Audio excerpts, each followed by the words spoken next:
একজন ছোট মাছ বিক্রেতার দিন কিভাবে শুরু হয় চলুন দেখে আসা যাক আজকের ভিডিওতে। তো হে গাইস, 11-22 কেমন আছো সবাই? আশা করি ভালো আছো সবাই। ঘুম ভাঙতেই আর দেরি নয়, জেড এক্সটেনারে চেপে রওনা দিলাম মাছ মার্কেটের দিকে। সূর্য পুরা ওঠার আগে জেড এক্সটেনারের প্যাডেলে চাপ দিলাম। গন্তব্য একটাই, মাছ মার্কেট। তারপরে মার্কেটে ঢোকার পরে পার্কিং এ ঢুকে জেড এক্সটেনারকে জায়গা মতন পার্কিং করার পর হাতে মাছ নেওয়ার ব্যাগগুলোকে নিয়ে ঢুকে পড়লাম মাছ মার্কেটের ভিতরে। তারপরে মার্কেটে ঘোরাঘুরি করে মঙ্গলবারের বাজার থাকার কারণে অল্প কিছু মাছ কিনে পার্কিং এ এসে মাছগুলোকে গুছিয়ে জেড এক্সটেনারকে পার্কিং থেকে বের করে আজকের দিনের দ্বিতীয় ধাপ মানে রওনা দিয়ে দিলাম বাড়ির উদ্দেশ্যে। তারপরে বাড়ির সামনে এসে জেড এক্সটেনারকে রেখে সবকিছু গুছিয়ে 60 টাকার মাছ বউনি করে বেরিয়ে পড়লাম মাছ বিক্রি করতে।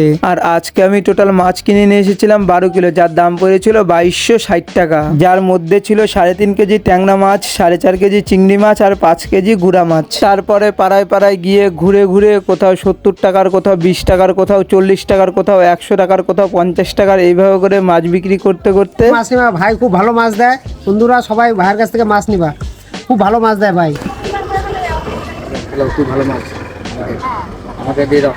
অবশেষে সব মাছগুলোকে শেষ করে বাড়ির সামনে এসে জেড এক্সটেনারকে দাঁড় করিয়ে বাড়ির ভিতরে গিয়ে টাকা পয়সা সবকিছু হিসাব করে দেখলাম আজকে আমার পুঁজি বাদ দিয়ে ইনকাম ছিল 680 টাকা।